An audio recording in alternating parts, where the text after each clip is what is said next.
Early exchange, shaping policy, advancing development.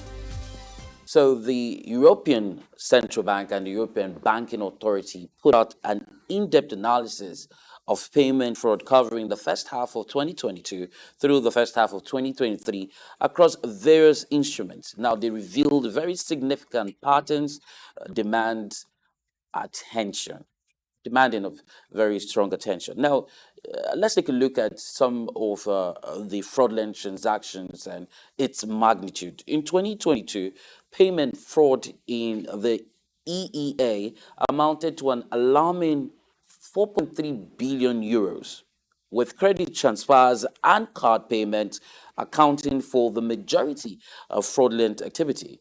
Now, a year later in 2023, the first half of 2023 alone saw 2.0 billion euros in fraudulent transactions across Europe, and that highlighted ongoing challenges in curbing fraud, particularly in credit transfers, which had about 1.131 billion euros, and card fraud to the tune of 633 million. So, what are the fraud rates by payment method? First and foremost, you have the card payment. Now, with a fraud rate of 0.031% by value and 0.15% by volume in the first half of 2023, card payments are particularly vulnerable, demanding enhanced vigilance, monitoring, if you may, and of course, innovative solutions. On the other hand, you have electronic money transactions. Electronic money fraud, a little bit lower than the card payments. It also presents some significant risk with a fraud rate of 0.022% by its value. And then you have credit transfers, which is not very popular in Africa. It was a big deal across developing nations like in the Americas and, of course, in Europe. Now, despite the higher transaction volumes, credit transfers maintained a lower fraud rate of 0.001%. That indicated potential areas for strengthening the defenses of online transactions. Now, if you had to do a geographical insight of some sort, side by side, domestic versus cross-border, while most of the transactions are domestic, 71% of the card payment fraud in the first half of 2023 was linked to cross-border activities, especially outside the EEA. Yeah, and now that suggested that cross-border transactions remain a lucrative target for fraudsters. If you had to pin it down to certain countries, the report reveals considerable variations in fraud rates and liability distributions across countries. Now, this underscores the need for well-managed, well-tailored strategies in different jurisdictions.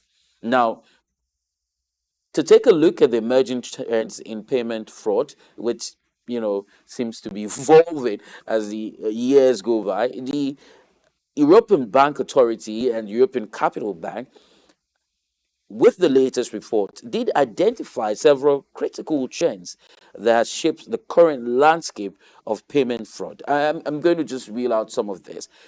There's been a rise in remote transaction fraud considerably. Now, as digital transactions actually grow, the risk of remote transactions also is on the high.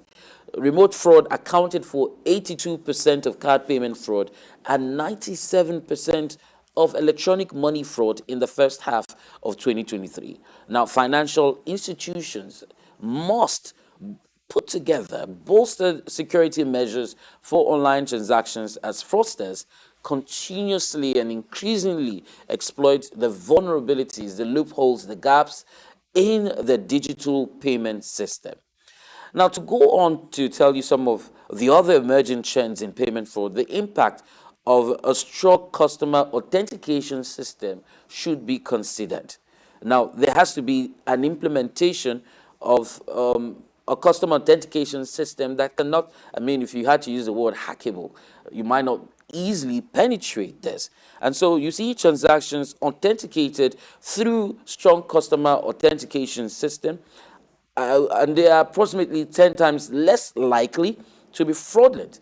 Now, those that do not have, like you have with some social media apps where you do have what you call a verification code sent to your device, or a two-factor verification code where certain codes are sent, or you have like a login key. Now, when you have that in place, it actually makes it less fraudulent for a less fraudulent system. It will be difficult for fraudsters to be able to get into that particular system, and this actually underscores the importance of rigorous authentication process. And then you move on to an emergence of fraudulent payment orders.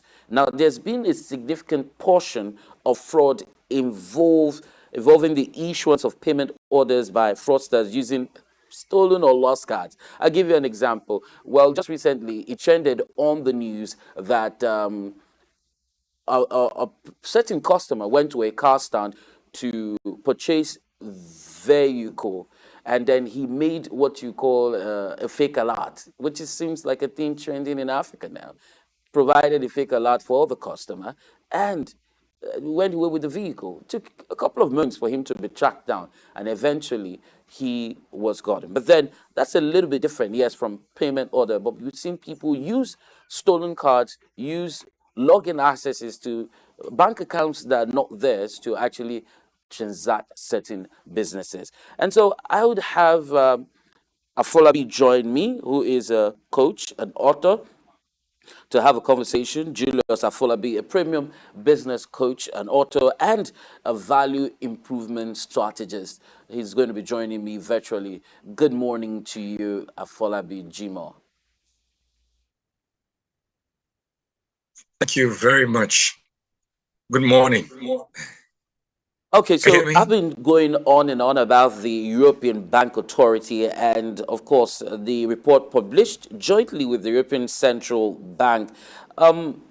If you may, can you give an overview? I don't know if you've seen that report. If you can, give us an overview, somewhat of a layman's terms. I've tried to do my bit, but then I'd like to hear in your words a summary of what you think about that particular report. Okay.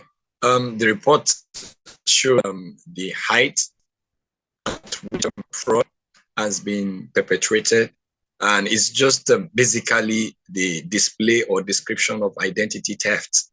Basically, that's what principally it's all about. And you can see that over years it's moved from about 4.3 million euros, the quantity and the value, right? And then with a greater customer authentication, it's been on the downward spiral, kind of. It has reduced compared to how it used to be. The rate at which a incident occurs gives us an opportunity to be able to pry into the root analysis and strengthen the courts that will prevent it. The more frequent a particular occurrence is, provides information about the system. So that it depreciates the amount of compromise, either at the product level, either at the authentication level. So you will notice that it is strong customer authentication brought down the value or the degree to which this particular fraud passes through. There's normally what permits this kind of fraud. If you look at it very well, it was because of the monitoring in the communities designed to strengthen so this name of customer authentication that really is that influences the rate at which these fraud pass. So now the system are there to be able to curb the rate of this identity. understand? That is Julius Afolabi, so it feels like real I'm time. struggling to make out what you're saying Yeah. because I believe the connection a little bit erratic on your end. I was hoping that probably you can go Yes. off and come back on in a couple of minutes if it's possible, so that we can have a smooth conversation. Because I mean, on this end, it's not just smooth at all. So you were trying to summarize this report in your own words to give us an understanding as per layman where we be. Really, the report simply is just trying to tell us what the trajectory of fraudulent transactions have been, either through bank transfer, through wire transfer, card transactions, and is also trying to let us know how robust the database system in the banking and the financial industry is, and how creative customers have also become in identity theft. Basically, fraudulent transactions happen through collaboration and identity theft. You pick up someone else's identity because you are privy to certain information about the person and consummate a transaction. You're doing a diligent study of a particular financial industry website, or you have information about the kind of transaction, the volume of transaction, the type of transaction, where the person transacts, like that. When you have information about the customer or about an industry, you are able to put together a system that can break down their defenses or work on their weaknesses. So in the European community, what has happened is this. The report comes as a way of enlightening the industry and the customer, giving confidence to the customer, and also enlightening the industry on customer behavior, right? Customer behavior and the integrity of its system. So you find out that in the European, according to statistics, in the year 2023, they had about 4.3 billion, right? They lost to such fraudulent transactions. And these transactions are not only limited to either the European community, is also it translates or it goes down into other transactions. You know, the advent of the internet and electronic funds transfer also widen the scope of the possibility of fraud, right? Because the smarter ones in your community, is your community that you're aware of. There are other people that are spying and understudying you in order to be able to defeat your system. So the cross-border transactions also expanded the scope of fraud, right? Such that you find out that from the African continent, you find somebody swindle another person, like that, because they have monitored the way transactions have happened. They have checked the similarity of cards and how transactions are consummated. Most of the time, there is also insider dealings, right?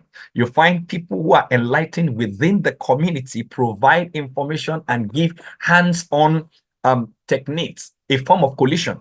Fraud rarely happens without a form of collision, right? It's not a one-person thing. There's always either an insider secrets or classified informations that have been released. Sometimes it can be individual or company sabotage, right? Right, classified information where a person leaves a system and in the bid to sabotage the system provides information for another person to be able to usurp the process. So these are the things that happen within the financial industry that allows this fraud to happen. So in the European community, what they have been able to do to limit exactly in wire, it's easier with card transactions than wire transactions. There is a lot of procedures involved in wire transaction than in card transaction. In card transaction, because it's virtual and it's faceless, all you have to do is to do with numbers. So, and that's why we have the second person, the second authentication factor, verification factors, right? To ensure that this is the person we are actually dealing with. So you see, strong customer authentication is the only way in which you can forestall the degree to which these frauds happen. The numbers are coming down because the industry is getting an education from its community. This is how it's been going. This is how people are reacting. This is what the level of our security and our protection is. So they are strengthening the policies on protection and identity in order to be able to lower the percentage. In Africa, we are yet to get to that, even though we are smarter in the negative dimensions, trying to find out the loopholes in the system in order to take advantage of it, rather than having creative innovations that can protect the system. So in a layman's understanding, we will say that the report simply shows how well the industry confidence is being increased and how porous it can be. So it's basically towards the customer and the integrity of the economy through the security system. So that's basically what it's all about. I know. So I'd love for us to backtrack just a little bit. You've been going on and on about strong customer authentication and that, and it feels like from the report there's a little bit of threat because you talked about the porosity of the system. How significant is this threat, right now to the current financial landscape? Now, this is the truth. For as long as we have economic epilepsy globally, right? People become more creative, right? The human brain runs away from pain than run towards pleasure. So in the bid to meet bills and needs, people become creative about ways of what beating down a particular heart system. So I would say that the significance, how significant this threat can be is that until we begin to create ways in which people are comfortable in transacting and making money, it will be very difficult to curb crime. That's why they call it social crime. When there's hunger, social crime increases, right?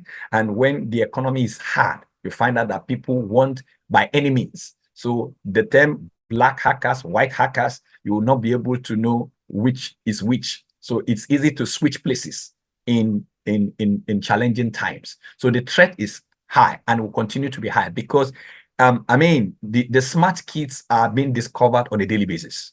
We are in that age of creativity and discovery. And the upcoming generation, the Gen Zs, are more digital than the millennials that probably are probing or in supervision of this system. That is the sincere truth. For instance, I give you a simple illustration.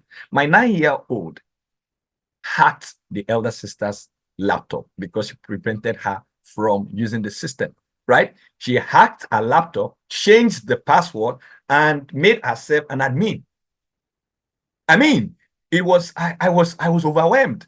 And that's to tell you, I'm not surprised because she came in the age where she could do anything with the smartphone. In 5 minutes, give her the phone, she will unlock it. I don't know how she gets it done. So you see, kids like this, they play. There are kids that go into the back ends, especially with this flair for coding, right? And machine learning. They are experimenting. And even when they hack into a system, they are not even aware. Do you understand? So a lot of things has been happening. So we need a lot of protection and enlightenment, a lot of strong customer authentication, data. We need a lot of data. We need a lot of security, integrity of security. Integrity of security is paramount. And enlightenment, customer awareness, right? And creating triggers. Right? Creating triggers, understanding the pattern at which an economy is going. That's why we have limits, right? In my years in banking, we have approval limits, right? For your level, there is an approval limit. If it goes beyond your level, you have to take it to a higher authority who would bring his experience to play and look at the pattern of transaction, the volume of transaction, who is transacting, from where the transaction is coming. Sometimes we require confirmation before approval. Right? Except you have express mandates. And that's why we have those policies there. That's why it's easy when you're signing up for a card, they give you a policy document that will remove every form of liability from the financial institution. You, in the excitement of getting your transactions through, you would just tick and relinquish that power that they are not liable for anything that happens. So when somebody gets hold of your card and processes your transaction, because you have given the financial industry, you have taken them off any form of liberty, they authorize your transaction. And then you now come back to say there has been fraud on your account. Meanwhile, because you have given them a measure of confidence to deal with your transaction in this manner, what happened? They drop their guards. They just authorize it because you have given them what? A zero liability authority. So you see, so there's need for more customer awareness, understanding the economy, enlightening people about, and then also the integrity of security by virtue of those that you employ. And that's why security can be automated. But you know that the mind of a man is superior to the machine. Machine is garbage in, garbage out. So no matter how powerful the system is, there is a brain, there is a mind behind how the system works. Once that mind is compromised, the system is compromised. So you can see it. So, so I can hear you. In before we move on to the next conversation. So basically, we've gone back and forth. You've mentioned AI, you've mentioned technology, and now, very interestingly, garbage in, garbage out. It also revolves around the computer and technology. And so I'm wondering, facilitating and on the other end of it, preventing two opposite ends, the role of technology in facilitating fraud. So we're saying, yes, it goes a long way, right? And then we could say we can also use technology to prevent online fraud. Yes, I agree totally. Yes, the role of technology is twin, but the effects and the integrity of technology is dependent on the operation or the operatives of technology, right? Motives and value to a large extent play a significant role. You see, a tool is as effective as the user. If I have a gun and I have a mad person and a trained soldier, I know who to hand over the gun to. The trained soldier knows who to shoot. The insane person, the mad person, shoots anybody. Do you understand? So that's exactly how the role of technology is definite. Technology can protect us. That's why we have the CCTV cameras, right, as monitors. But it's not as good as the conscience. The person who plays the camera can compromise the camera, right? So people, it's the human being that creates it. So it's the integrity and the values of the people creating and the society itself, right? So society to a large extent determines what technology will do for them, right? If you hold the knife is good in the hand of a surgeon, but it is not good in the hands of what? A murderer. So that's the summary of it all. Technology is standing on its own. The users of technology are the determinants of the usefulness and the tragedy of technology. All right, so we'll come back home. The Central Bank of Nigeria has announced plans to introduce the retail Dutch auction system, RDAS, and the whole idea is to address an increased demand in forex. Now, the naira has been fluctuating, and there's hope, or this is done in hope to see if we could have some form of stability to the naira. I don't know if you're aware of this system, because it feels like it's also another technological system, put in place. And if you are, what are the key features of this particular system?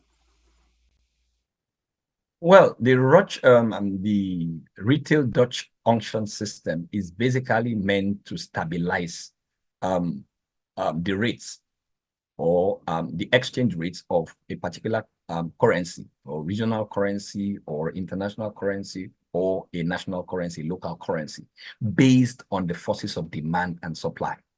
Now, the striking feature is the transparent nature of that system, right? It's transparent in the sense that it makes obvious who is demanding and what supply you have, right? So we want to ensure that the allocation is efficient and the system is effective.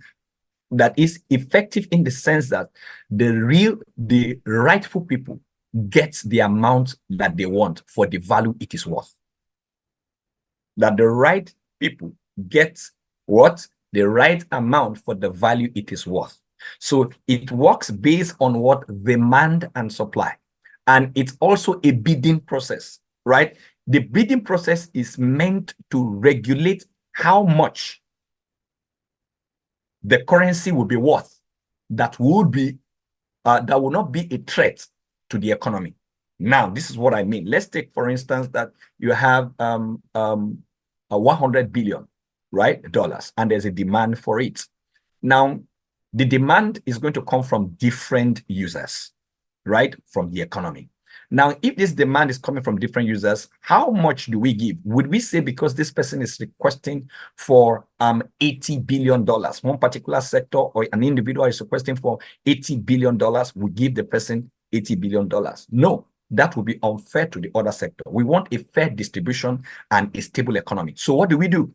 How much are you willing to pay for what you want to get?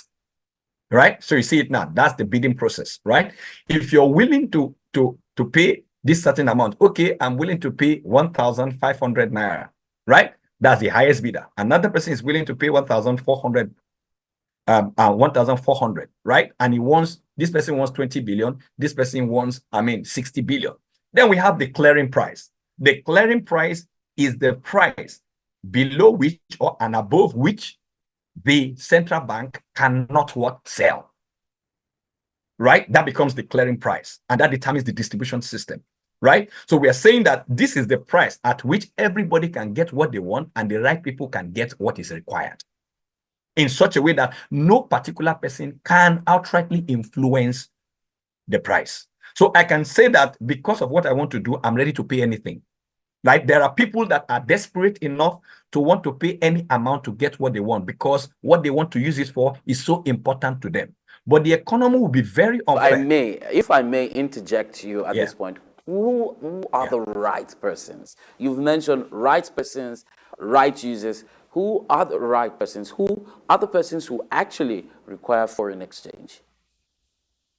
The people that require foreign exchange capitally depends on the vision of the country at that particular point in time, the state of the currency power.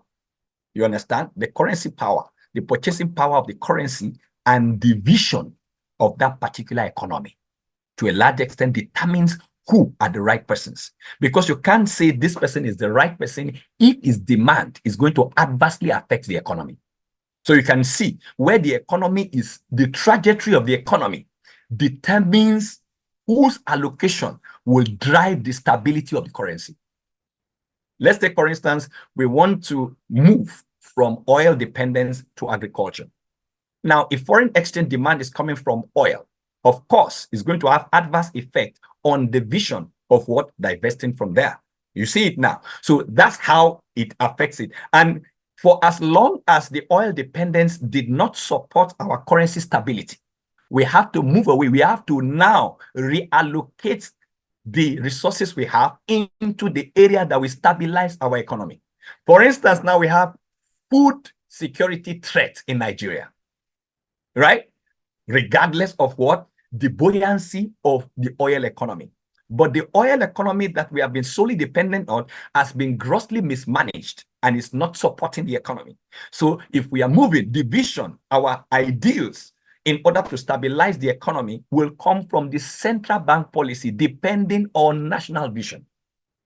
So this is where we can't say that this is the person that needs it. No, we have to provide context. Why is this person the right person that needs this amount of currency going by what the current state of the nation is? And if this person has it, what is the jeopardy and what is the leverage for the economy? Yes, if I have answered your question. How does or how will this system, of course, the central bank has introduced the retail Dutch auction system. So how will this system stabilize the Naira? And what impact will it have businesses, the right people who are reliant on foreign currency? Now, I would say that it is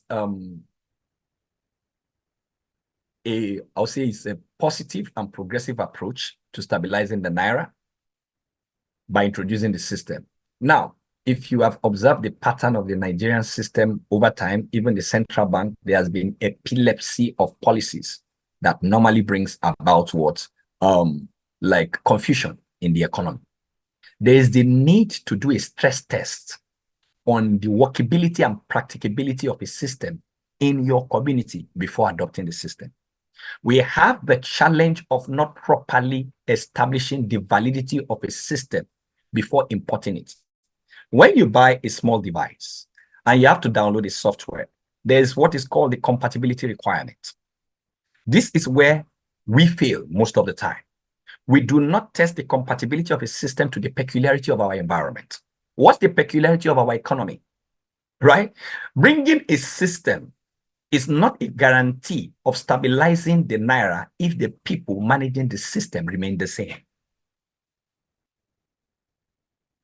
Do you agree with me? So to a large extent, it has the power to stabilize the economy if the integrity of that particular system, the retail Dutch auction system, is practiced and the peculiarity of our environment is suitable for that practice.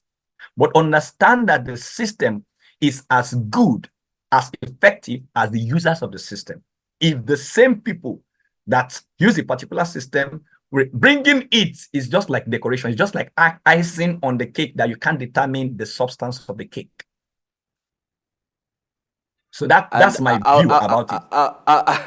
I'd love to take this as your icing on the cake. I know, you've talked about the system and its drivers a lot when you were talking about the SCA, the authentication system, and you said, yes, you might employ technology, but then it's garbage in, garbage out. It is the persons who are at the helm of affairs, the persons who are controlling the system that would actually determine its effectiveness in the long run. And then you've narrowed it down to this policy, this system put in place by the central bank. And of course, yes, it's good to have a lofty idea, but then you have the prerequisite to drive the process. You have the human resource to drive the process to ensure that you get the desired result. I don't think any other person would have been able to do justice to this particular conversation other than you, Julius Afolabi. And so I'll thank you so much for finding time to join me on the program today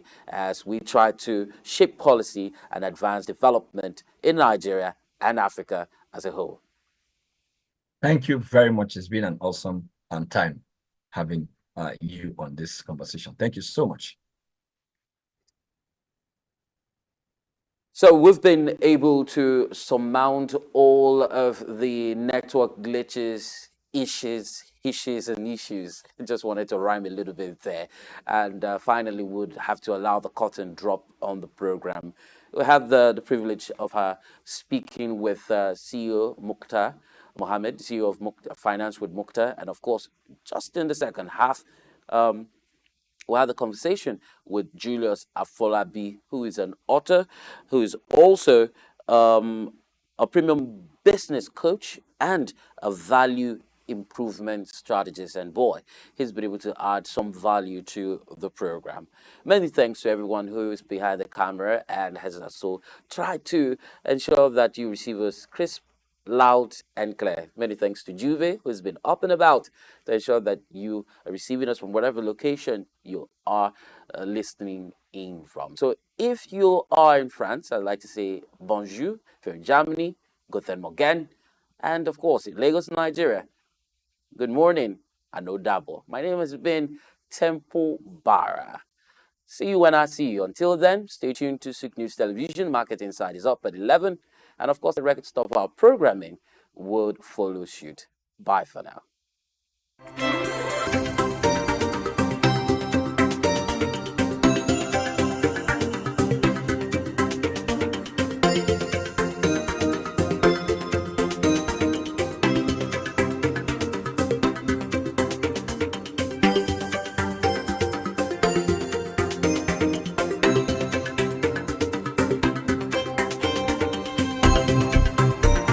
Early exchange, shaping policy, advancing development.